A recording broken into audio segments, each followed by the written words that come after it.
الحمد للہ وکفا وسلام علی عبادہ الذین اصطفیٰ۔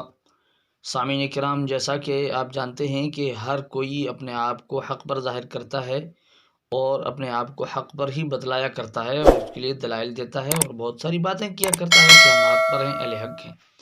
لیکن بہت ساری باتیں لوگ چھپایا کرتے ہیں، بتایا نہیں کرتے، کیونکہ ان چیزوں کو بتانے سے ان کا اصلی چہرہ جو چھپا ہوا ہے وہ ظاہر ہوا کرتا ہے۔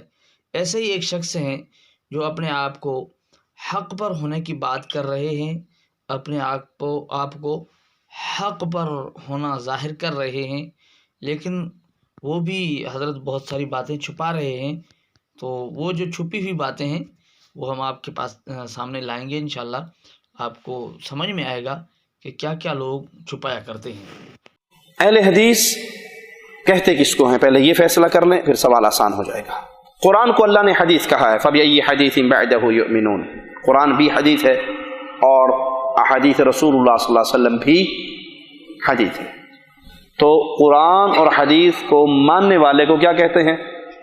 اہل حدیث۔ تو سامعین کرام، آپ نے سنا کہ یہ شیخ توصیف الرحمن صاحب کیا کہہ رہے ہیں کہ بھائی حدیث کس کو کہتے ہیں؟ کہتا ہے قرآن کو بھی حدیث کہتے ہیں، رسول اللہ صلی اللہ علیہ وسلم کے فرمان کو بھی حدیث کہتے ہیں، اور قرآن پاک کی آیت پڑھ ڈالی کہ فَبِأَيِّ حَدِيثٍ بَعْدَهُ يُؤْمِنُونَ۔ لیکن چھپایا کیا؟ چھپایا یہ کہ کیا حدیث کا لفظ قرآن پاک میں بس ایک ہی جگہ آیا ہے؟ قرآن پاک میں تو اور چیزوں کو بھی حدیث کہا گیا ہے۔ قرآن پاک میں آیا ہے کہ هَلْ أَتَاكَ حَدِيثُ ضَيْفِ إِبْرَاهِيمَ الْمُكْرَمِ، ابراہیم علیہ السلام کے اس مہمان کی بات کو بھی قرآن نے حدیث کہا ہے۔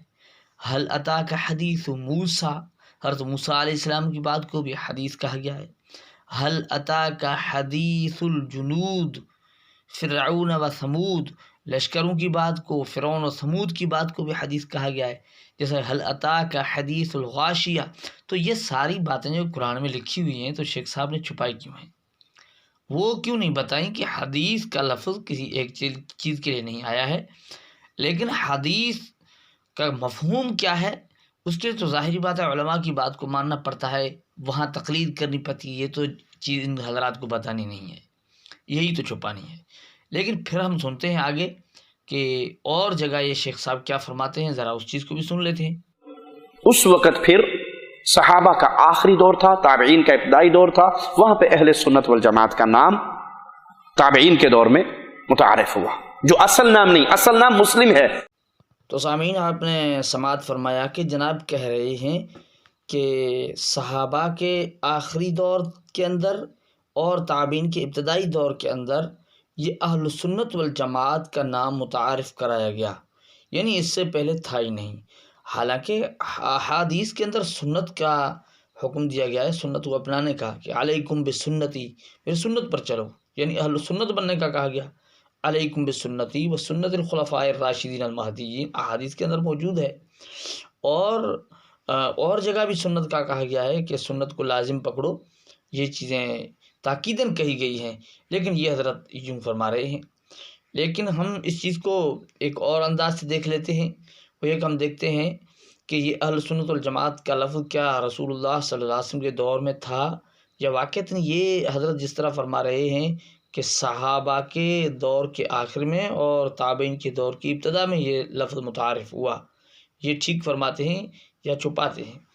تو تفسیر در منصور کے اندر یہ چیز موجود ہے کہ رسول اللہ صلی اللہ علیہ وسلم نے فرمایا کہ یوم تبیض وجوہ و تسود وجوہ سے مراد اہل سنت والجماعت کے چہرے سفید ہوں گے اور اہل بدعت کے چہرے کالے ہوں گے۔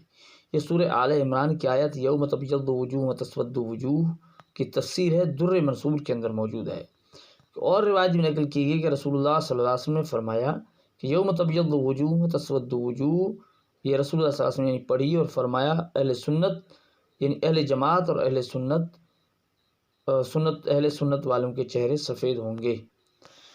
تو یہ تو نام اہل سنت کا رسول اللہ صلی اللہ علیہ وسلم کے دور سے ثابت ہے، وہاں یہ نام متعارف ہوا ہے، اور اللہ کے رسول نے اہل سنت کے متعلق کہا کہ ان کے چہرے قیامت کے دن روشن ہوں گے اور سنت کو لازم پکڑنے کو کہا گیا۔ لیکن یہ جناب کہہ رہے ہیں کہ یہ تو بعد میں متعارف ہوا۔ تو بھائی یہ دین کو چھپانا ہوا یا بتانا ہوا، اور جو دین کو چھپاتے ہوں وہ کیا اہل حق ہوا کرتے ہیں، یا ان کو یہ حق ہے، یا وہ اس چیز کے مستحق ہیں یہ اپنے آپ کو اہل حق کہلائیں۔ تو اللہ جل جلالہ ہمیں ایسے فتن لوگوں سے، ایسے فتنوں سے بچائے، پوری امت کی حفاظت فرمائے۔ وآخر دعوانا الحمد للہ رب العالمین۔